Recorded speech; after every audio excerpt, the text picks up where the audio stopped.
Hello, everyone. Just finished watching the shortened version of the stage 20 of the 2019 Tour de France. And for all the previews that we had yesterday, for all the work and for all the excitement, it turned out to be a little, little lackluster in a way, right?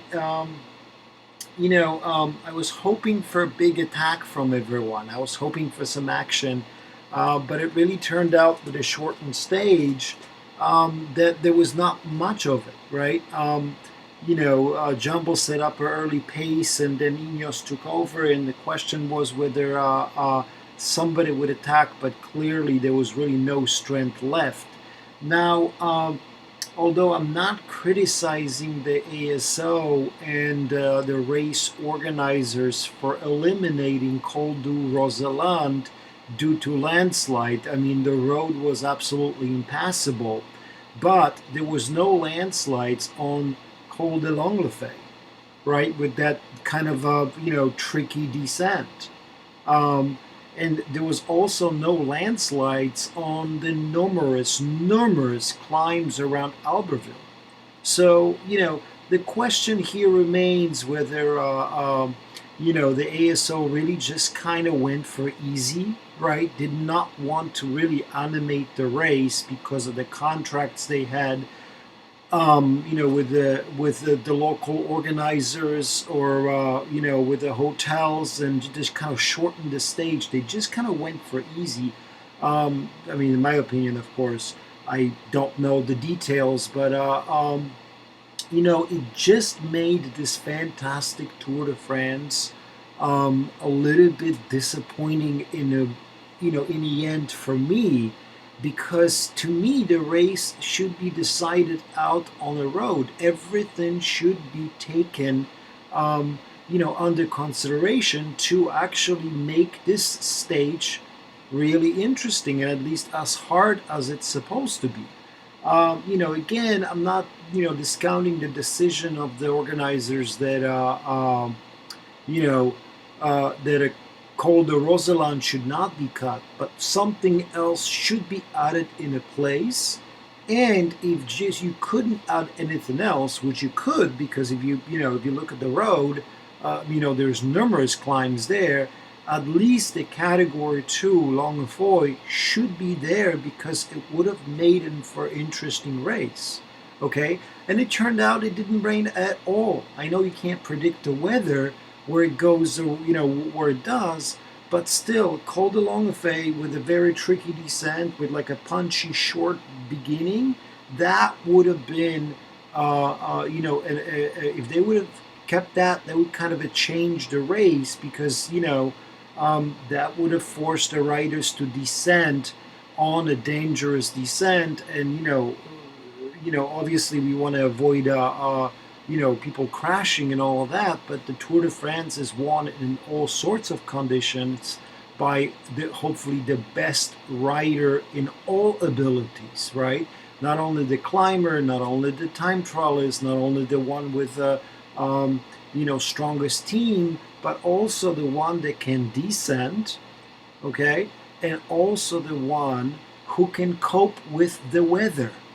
All right. Now, I'm not saying that they should be going through, hail and a, icy road. I'm not saying that they should be going through thunderstorms or mudslides. But what I'm saying is, if there's a road that has a mudslide, well, then create another one. I mean, there's plenty of climbs around there, right? And don't take out what makes this race so special. Don't take out and cut out major difficulties in a race and just leave the finish, because it'll turn out to be just like it was today. Teams controlled the race to the end. Nothing really happened. Nothing really, I mean, there was like what, one person tried to attack. They just simply made it hard. So, for me, the biggest loser of the day was ASO, the race organizers. They really, to me personally, did not really care about the fans around the world. They just cut the stage. and they just went on with, oh, we're just going to make it. We're going to go for easy here, and this is not what it's supposed to be. Now, with that said, I am not taking anything away from Bernal. He is clearly right now the best climber in a race, right? What I'm saying is that he really had no stress all day. During the shortened 58-kilometer stage, he was put not under no stress whatsoever. It was almost just like riding free to the finish. And this is the predominant. This is like the last mountain stage. This is where the riders should go for broke. So, although incredibly interesting Tour de France, right? Great road. It just turned out in the last stage there was, to me personally, it was a disappointment. Okay, um, you know, um, I did the preview yesterday before they announced that they were going to shorten the stage. I saw that late at night, and I could not hide my disappointment. And today in the morning, the action was literally right from the start. The early break tried to form. Some strong climbers did go ahead, right? We had Omar Fraile on the attack. You know, we had Bachrain on the attack, and then finally we had Nibali on the attack. Comfitis was in the mix. AGR2 was in the mix, of course, trying to win the stage. But good to see Vincenzo Nibali finally delivering, and it took him a little while to get on form because, of course, incredibly tough Giro. But I tell you, hats off to Vincenzo Nibali. He is a champion, right? He's an absolute champion. He didn't have to do what he did today, right? He's already had a good season with a second place in Giro d'Italia that was lost almost, as a tactical battle, right? Because he was tactically fighting Roglic, and Carapaz took advantage of it and took a little bit of time. Again, not taking anything away from Carapaz because he provided to be as strong on the climbs as Nibali, okay, and better than Roglic. But yeah, hats off to Vincenzo Nibali for kind of like rescuing Bachrain's Meridas Tour de France. Remember what happened with Rohan Dennis, the whole debacle there, and who knows what's going to happen with that. There is a news out. There's a rumor that Ronan Dennis actually might go to CCC because CCC is actively recruiting. And Jim Okovic said that he does not have a problem working with him again. Remember, he recruited him already twice before, kind of mid-season in a way. And he actually came from the old BMC team. So we'll see how that plays out. In other news for the stage, I mean, it was really kind of, riding tempo to the finish. I know that's just not easy, but I was actually really surprised that it put in Alaphilippe in trouble very, very early on the stage. Okay, I was surprised with that. And now I'm kind of changing my mind, but yes, after the fact, right? And I think it actually worked out for Alaphilippe because seeing him today struggle very early on the climb, I really think that he would have problems. Had the stage would be kept original or they would add another climb. I mean, I'm still for it. I still think that ASO went for easy instead for broke. They kind of like cut the stage. They didn't really do any work. Didn't really look around. It was kind of weird. But because it would have been really interesting to see Bernal descending of de Longefoy, right? Seeing Alaphilippe struggle today, I think his condition is just getting worse and worse, and he's getting more tired and tired. And I think that probably he wouldn't have been, at the end of the stage, he would have been maybe not even out of the top 10. So certainly this played into the whole stage. Jumbo and INOES riding tempo this early. I'm really surprised at Kwiatkowski's conditions this year. I don't know what the deal with him is, right, this year, but he's just dropping off way, way, way too early. I mean, if you remember the previous Tour de France's, I mean, this guy would destroy the peloton. He would ride the guys into like 15 before World Pools would take over. So, certainly, although, I think INOES team made a little bit of a comeback in the past 2 days, I think INOES is really not as strong. And I just really can't wait what's going to happen with that trio of leaders they have now. Okay, Bernal, Thomas, and Froome. How is the next Tour de France going to shape up with this three? A lot of it is going to be based on the road. On the presentation. How many time trials? If there's a long time trial, because if Chris Froome and Geraint Thomas are back and there's two time trials and one of them is 55K, I'm not sure if Bernal seriously could be considered as a guy to win the Tour next year if there are more time trials. At the same time, imagine not taking a healthy Tour de France champion into Tour de France. So it's going to be really interesting how this plays out. I think one of them leaves. I think one of them leaves for another team. In other kind of a stage news, I was surprised by Richie Porte's early drop off from the group. That was really surprising. He was fighting for top 10. That didn't happen. It was really kind of like a yo-yo Tour de France for Richie Porte. I'm not sure where he goes from there. I think he comes back. I think he has a 2-year deal with Trek, so I think he comes back next year and tries to do better. But I kind of expected better out of Richie Porte. Definitely top 10. I don't have to tell you how disappointing probably the Tour de France is for Bardet, right? He was off early today again. Almost kind of lost the polka dot jersey. I mean, had Bernal really ride, right, and Thomas really rode, remember, in the end, they kind of dropped Kreiswick and Bookman in the end, right? There was a time gap there when Valverde attacked. So, had really Bernal rode, he probably would have taken the jersey away from Bardet. So I probably would say very disappointing Tour de France for Romain Bardet. Where does he go from here? I have no idea.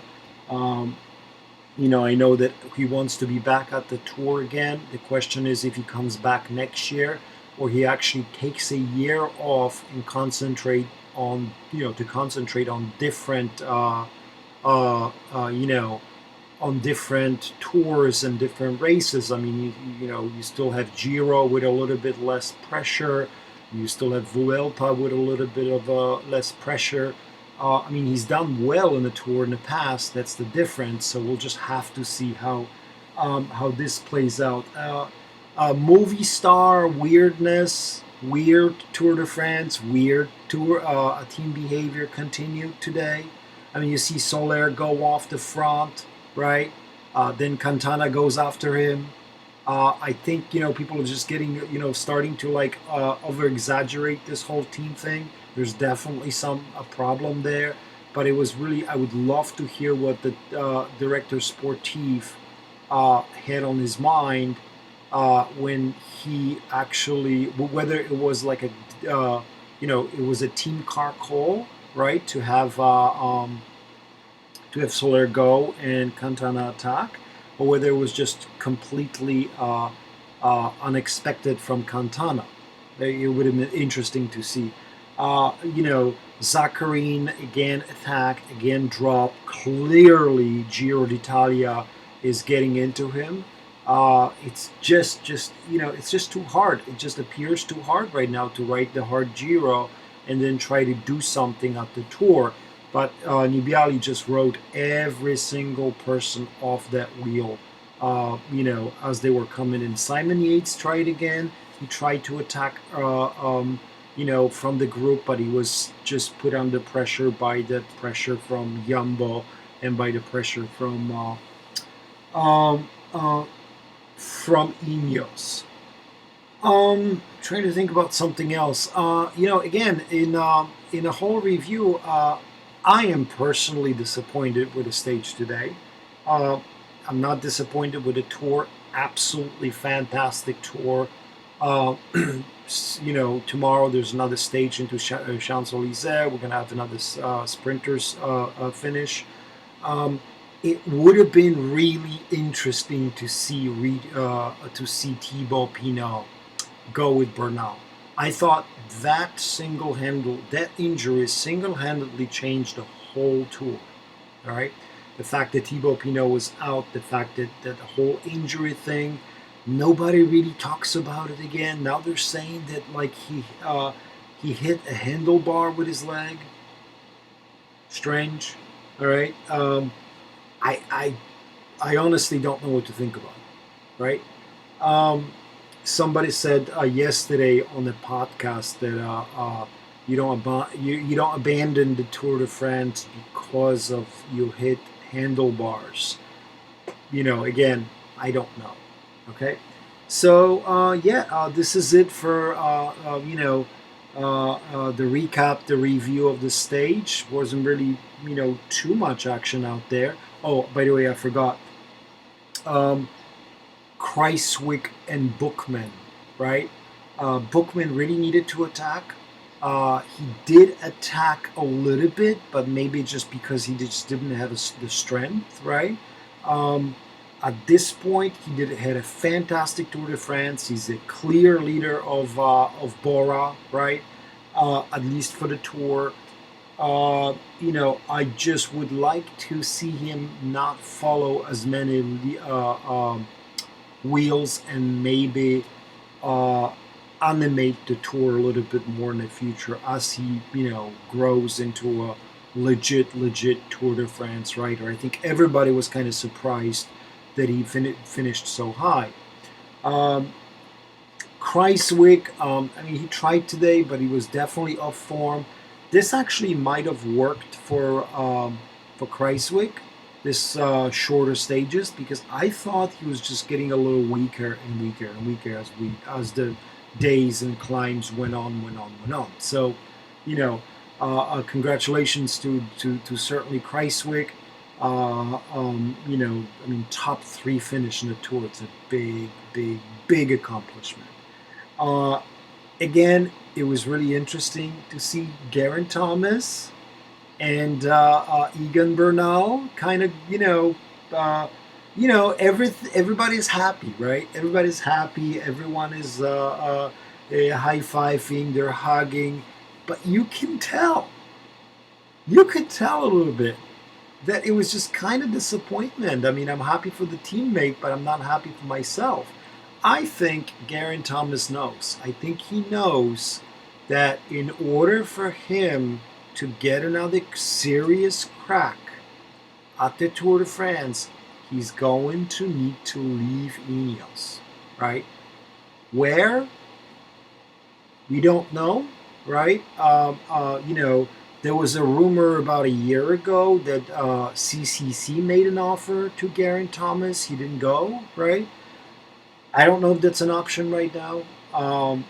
Another good English-speaking team would be Mitchell and Scott for him. I think Adam Yates and Simon Yates are fantastic um, climbers, but I'm just not sure if they're capable of winning, the tour.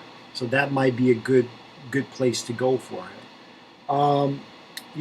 Who knows? Maybe there's going to be another outfit out there that can get him, but I think there's going to be a separation there. Another one last thing. on Alaphilippe. It's going to be really interesting if Alaphilippe kind of like, kind of rethinks his goals for the next season, right? He was clearly getting weaker and weaker, but at the same time, he was 2 days away from winning the Tour. Okay? So the question, and he can clearly ride a time trial, at least a medium, time trial. He can clearly climb. He maybe cannot get over the brutal climbs, the long, brutal climbs, but, with the right team, maybe with the right training, right? Who knows, right? So, Alaphilippe has already won pretty much everything in classics, right? Pretty much everything that he's capable of winning in terms of what kind of a rider he is. He can either go on by keep targeting the stages, the week-long World Tour races, and targeting the Ardennes Classics, targeting Amstel Gold Race, maybe Classica La Sebastian, or the classics of the classic of the falling leaves, right? Tour of Lombardy. But at the same time, I think he needs new goals. Maybe that has kind of inspired Alaphilippe to kind of see if he can break the curse of the Frenchman, right? It's going to be really interesting to see what he does from now on. And the last thing I promise, Thibaut Pinot. Where does Thibaut Pinot go from now? Right? I think he definitely comes back in the Tour. I think, it must be hugely disappointing for him to be out of the Tour, because he definitely was top 3, and he was definitely Bernals' main opponent. Remember, he's the only guy in this year's Tour de France that dropped the Bernal for that, right? So he's the only one. Okay, how would it have turned out? We always can say, but that's what we do. That we're fans, and we can actually discuss all of the things, right? How it would have turned out had Pinot was not forced, or whatever happened there, to abandon the Tour de France. That's the question. That's the question that I'm raising. Where does he go from now? Right? I think he comes back next year. Okay? Whether he has a chance again, who knows, right? I think this was his best chance. I think Chris Froome is coming back with force next year. But yeah, we'll just have to see. All right, guys. Thank you for watching again. All right. Please stay tuned. The Tour de France is over tomorrow. I'm going to be doing a preview of Stage 21 for the sprinters. And then I'm probably going to take a week off and do a preview of upcoming World Tour races. I'm definitely going to continue with this. I just simply like it, right? So stay tuned for the preview of Classica Sebastian, and stay tuned for the preview of the Tour de Pologne and the Race Classic in London. Okay? Thanks a lot for watching. All right, and if you like this previews, if you like what I'm doing, subscribe to the channel. It just helps me out a little bit. And if you if you have any comments, if you have any suggestions, anything else at all, questions on today's stage, how it turned out, on whether ASO could have done a better job adding to the stage, changing the route, right? Not cutting pretty much 80% of difficulties out of that. Put that in your comments. All right. Thank you, guys. Have a nice day. Bye.